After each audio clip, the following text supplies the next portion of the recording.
Raymond Woody Jr. is officially the new head football coach of Bethune Cookman, and Ross Jackson of Locked On Saints was live in Mobile during the week of practice and the Senior Bowl itself, so he gives us a field view of what he was able to see of Isaiah Land and Aubrey Miller.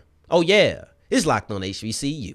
Play my music. You are Locked On HBCU, your daily podcast covering HBCU sports. Part of the Locked On Podcast Network, your team every day.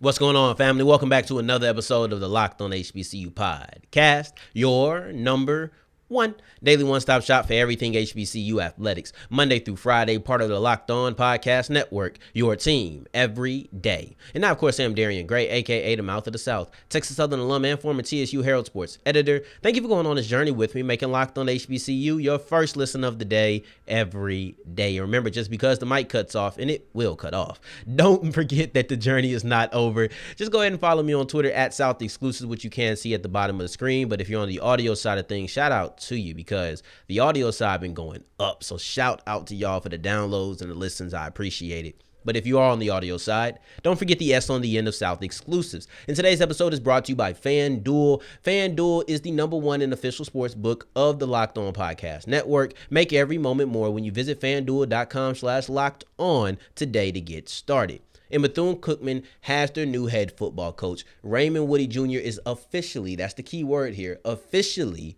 the new Bethune Cookman head football coach. Now, depending on when you listened to my episode yesterday, you might have already known that when I said that it wasn't official. But when I recorded it, this was the move that was purely speculative. It was, I won't say purely speculative. We kind of knew. It was pretty much a foregone conclusion. He had already announced it. We knew what it was going to be, but it hadn't yet been announced by the school. Now, a couple of hours after my show came out, it was announced. So I'm glad about it, because we don't have to get into that. Do we touch on it? Do we talk too much about it? Because it might not exactly happen. We know it's happened. He's the head football coach. It's been ratified. It's been passed. Everything has been done, and the school can actually announce it. And I've said before they even got to this point, before they even announced who the hiring was going to be, before Woody came out and said, "Oh, this is my job," before any of that, I said that this guy is going to have to fight through the Ed Reed coverage. He's going to have to power through the Ed Reed coverage. And part of that starts with the fact that he's going to be a constant presence around your program, at least for the first season. And actually, I think that it had an influence on how he was hired. I think that Bethune Cookman learned a little bit from how the Ed Reed situation was handled. Not talking about, oh, well, Ed Reed was this, so we got to go get Raymond Woody Jr. I am almost certain that there was more than just Ed Reed on the list the first time, and Woody was one of those guys as well. I'm almost certain of that.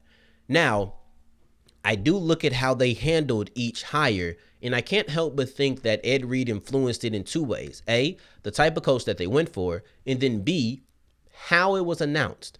Now, you could easily go into talk about celebrity coach culture, but you know, if you listen here, I don't like that term. Not a fan of it. But even beyond that, I'm not just talking about the lack of coaching experience. I'm not just talking about the fact that one's the greatest at their position ever. I'm not just talking about that type of hiring. There's a very small percentage of people who can even really fill that shoe. If we're talking about every single box that Ed Reed checked and be exactly like Ed Reed, it was just very rare. You just so happen to find somebody who did the same thing as Dion, and then you found it in Ed Reed. But that's not many people. So I don't just mean that. That's too easy. Of course they didn't go get that. But I mean, they got somebody who I felt like had a firm grip and a firm understanding of the school. Now, when Ed Reed went off on his rant, I believe that many people in the higher ups at Bethune Cookman felt disrespected. They feel like he disrespected the university. Now, to me, he just disrespected a few people in power, not the university as a whole, but I believe that's how it was taken. It was a miscalculation on his part, 100%, but it was an intentional decision to disrespect a couple of people. But whatever. Those couple of people, now you're disrespecting the school. That's where the influence comes in. Why go get somebody who doesn't have an understanding? That's probably how it was taken. Go get an alum. Go get somebody who actually played for Bethune Cookman. Somebody who you know loves the university, if you question that about Reed. Go get somebody who is, I don't want to say the complete antithesis, but at the same time, you're looking at somebody who, if you're talking about coming from Miami, coming from Baltimore, as far as just the Ravens in general, the frame of reference, the ability to understand what he's walking into is completely different for Raymond Woody Jr. Alum, played football there, probably has been around the program even through the variety of head coaches that they've had since 95 when he graduated. So you have somebody who knows that. But then also, how do you announce it? See, they said we agreed in context or concept, I believe it might have been, into a contract with Ed Reed. Not this time. They said we ain't saying nothing. Matter of fact, Woody announced it, and then he deleted his post. I guarantee you somebody said, no, you got to take that down. You got to take that down. We're not doing this again. It was too late. The damage had been done. We had already connected Woody to the job. And if he hadn't got it, we would have had questions. However, I knew it was a pretty safe bet that he would get it.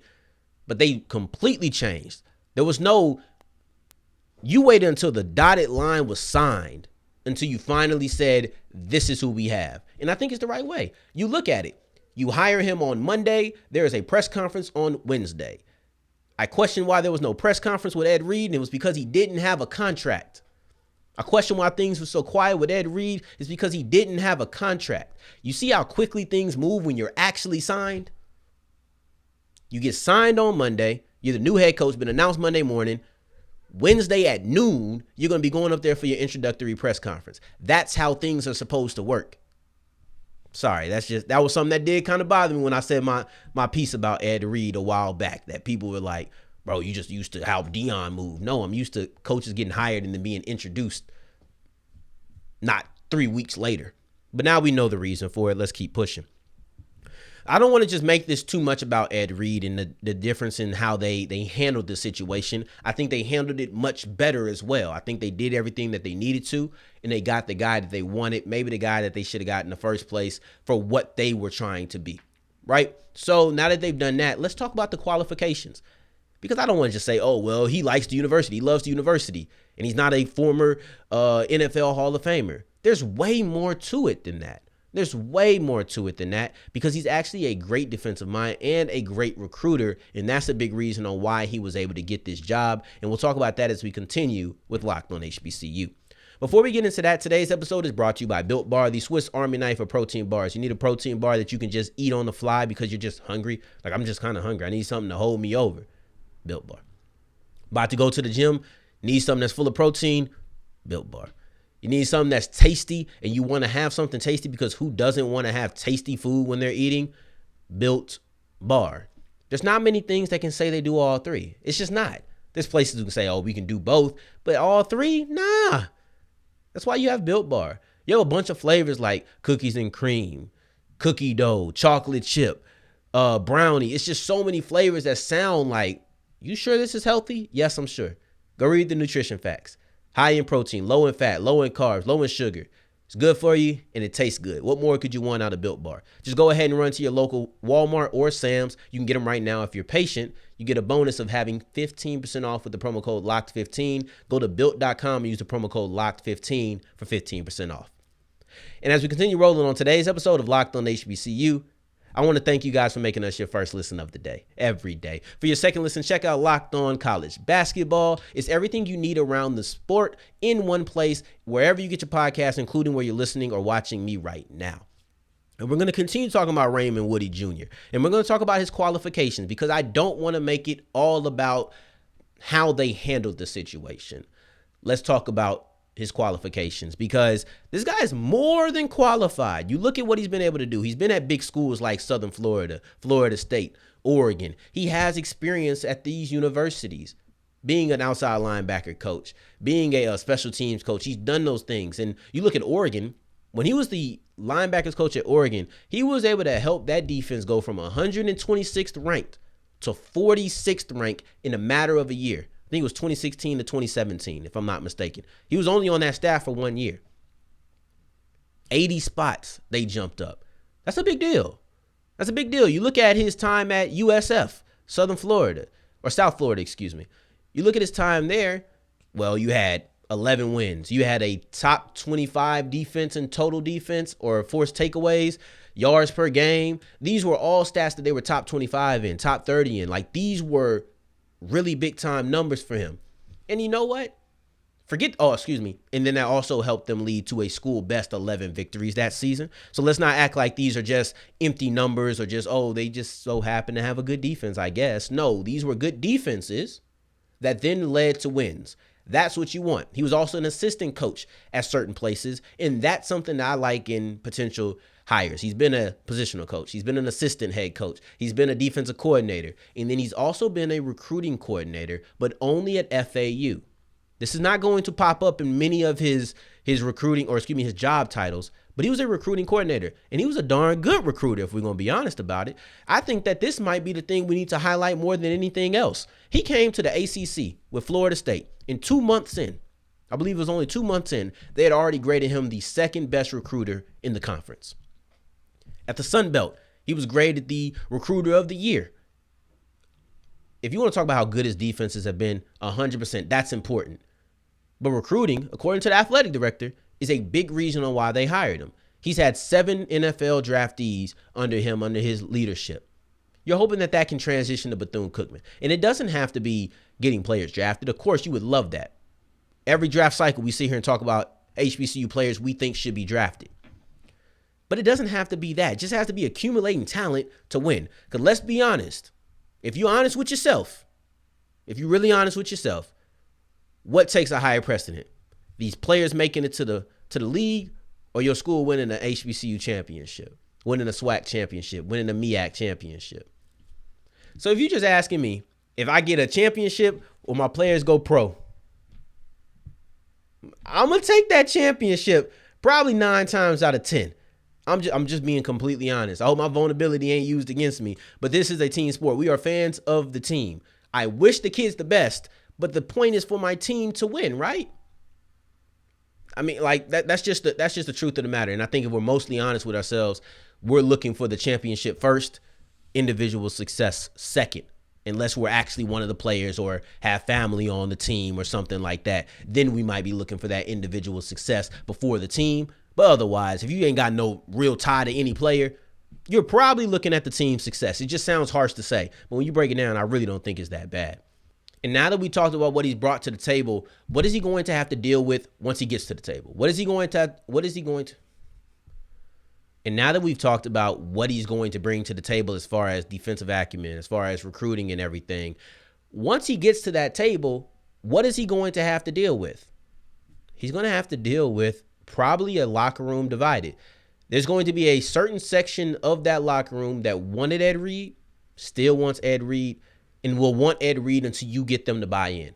Now, I think his recruiting background will make that easier than some. He obviously knows how to connect. Part of recruiting is knowing how to connect, specifically with athletes around that age range. So he has practice with it. He's been at these other schools. He's dealt with changes in leadership, but now he's got to do that as a head coach, and that's a little bit of a different ball game.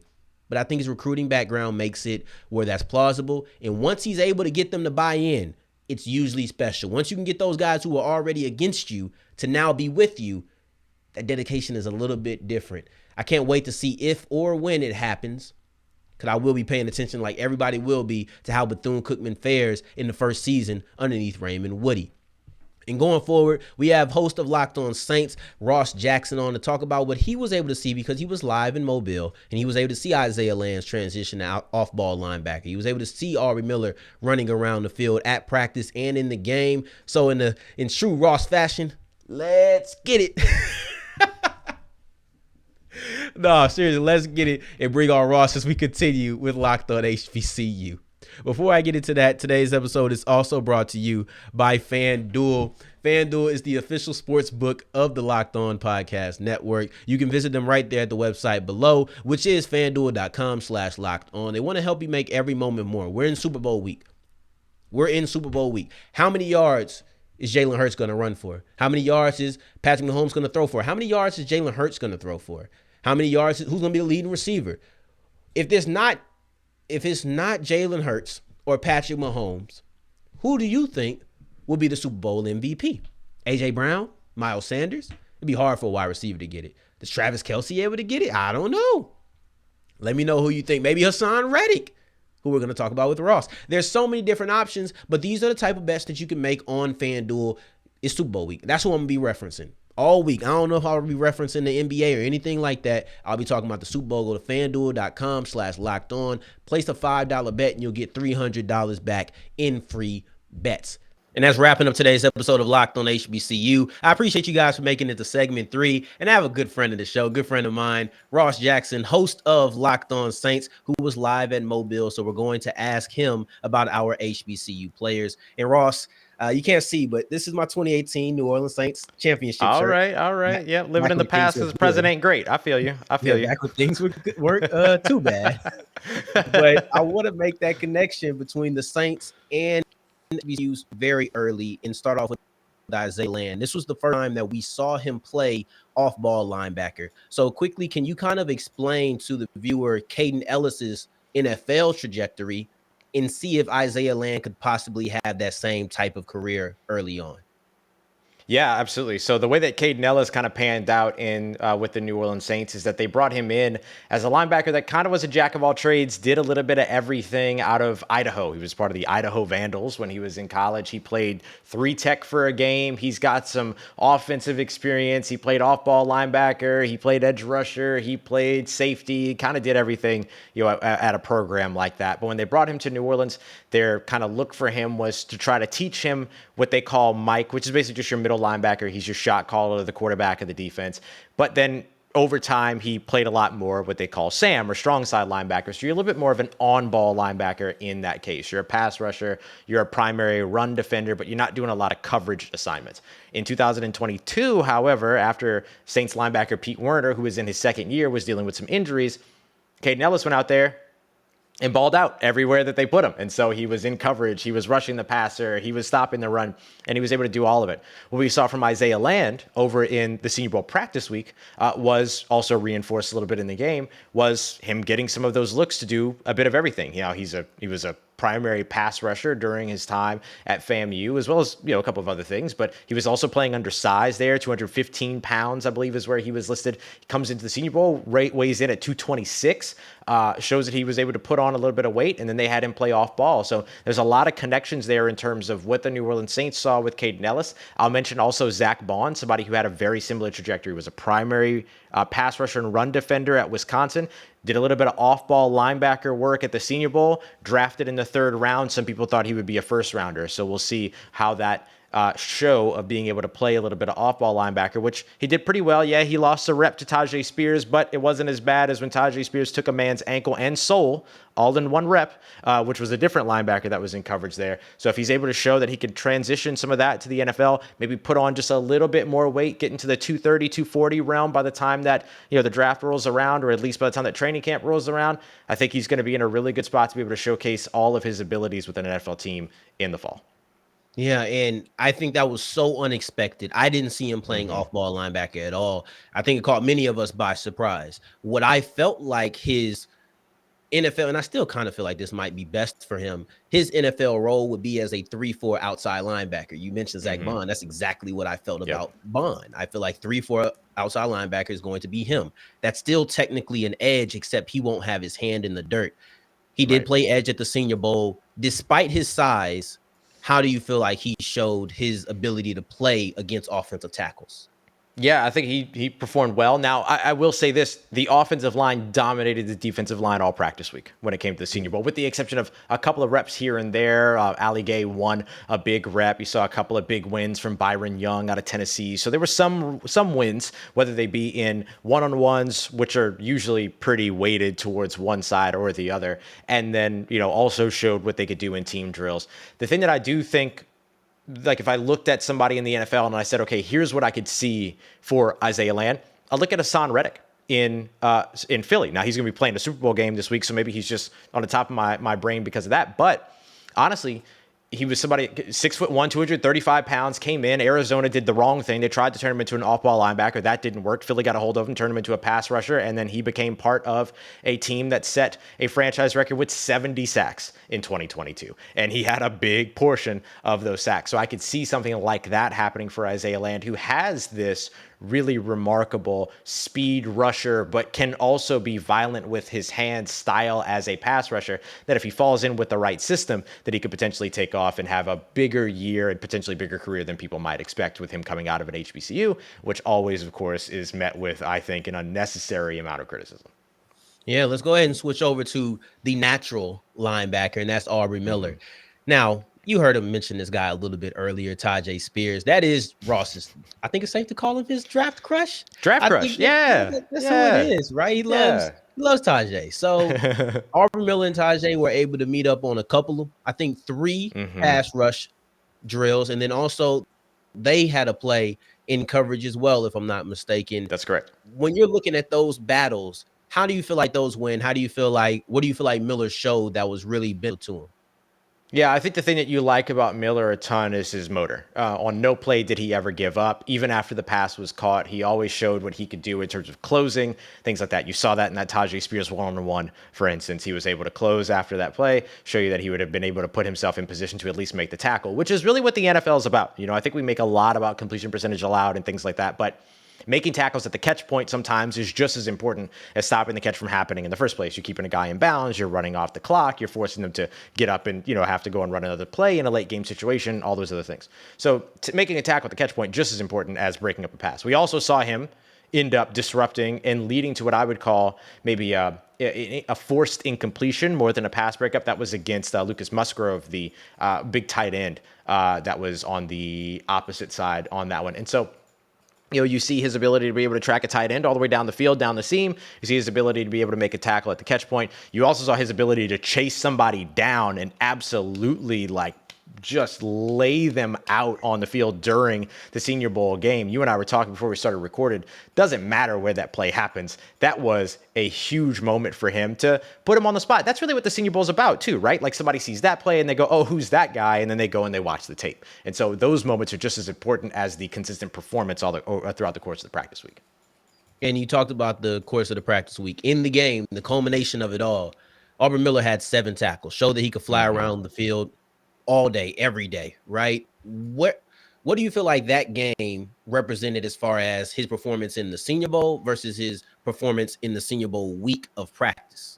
Yeah, I think it confirms your prior, right? Like you walked into the Senior Bowl game with a prior assumption that what you learned about him throughout the practice week is that he's a high motor player that doesn't give up on plays. He's not going to bird dog reps. He's not going to cut stuff off, and he's not going to come up short. And you saw exactly that in the Senior Bowl game. He could have given up on that play. It's an all-star game. Like, you don't want to get hurt your draft stock, things like that. There's a lot of guys that if that play gets behind them, particularly on a big run play, when he's coming from the opposite side of the formation, you give up on that, you let that happen, and you say, all right, good for him. But Aubrey Miller did not do that. And I think that is one of those things that just confirms the prior assumption, which is that he's a high motor player that's not going to give up on plays. And in a lot of cases, when you talk about shoulders up football, which is such a huge narrative right now in the NFL, that shows you exactly what that is. Composure, it shows you his tenacity, and of course, it shows you his hit power as well, which people are more than capable of falling in love with. Yeah, and one last question. You're walking away from Mobile. You're now back in the city. What was either your takeaway or maybe even some takeaways that you heard from others around Mobile about Landon Miller? Yeah, I think the big thing about both of them is that they are considered, I think what you would call like high character players. That's the kind of the big thing that you hear about all of them from the interviews. Because the thing to remember is that the practice and what happens on the field during the game, those things carry value, but it's really the interviews that are such a big thing. Jeff Ireland, we spoke with him, the Saints VP and assistant general manager, works with the college scouting program. And one of the big things, or department rather, and one of the big things that he talked about was everybody that's on the field, they already know who the player is. Now, over the course of that week in Mobile, they get to learn who the person is. And so a lot of the standout things that you see from them on the field confirm a lot of what you might have picked up, or even maybe combat a lot of what you picked up in the film, forcing you to go back to the film. But what you learn as the person is kind of concrete. It's cemented in those moments with those interviews. So those are major opportunities for both of those guys who apparently, from the folks that I spoke to, impressed in those interviews. So good stuff from both of those guys, and hopefully we see more of them in the very near future, whether it be the draft or potentially combine as well. All right. Well, I appreciate you guys. Make sure you guys are following him on Twitter. Go ahead and give your @ man. Oh, you can always follow me on Twitter at Ross Jackson, NOLA. Easiest place to follow me. Keep up with all the work. Exactly. I ain't want to steal your thunder and spell out You're NOLA good, for you. I had to let you do it, man. But I can't wait to work with you again. We'll talk about it after, but I got to think 3 HBCU players who I think might be able to fit on the Saints. So I look forward to talking to you about that and bring you maybe back on the show to break down some other players as time goes on. This has been Ross, been Darian. I appreciate you guys for making us your first listen of the day every day. For your second listen, go ahead and check out Locked On College Basketball, which is everything you need around the sport in one place. And you can get it wherever you listen or watch your podcast, including me, where I'm at right now. So on tomorrow's episode, we're going to be breaking down some of the action from tonight. Well, Monday nights, excuse me, recording this on Monday afternoon, but we'll be breaking down Monday's night of action in basketball. In the meantime, in between time, if you're looking for me, you can find me on Twitter at South Exclusives. Until next time we hear each other, family. Take care. Stay blessed. Peace.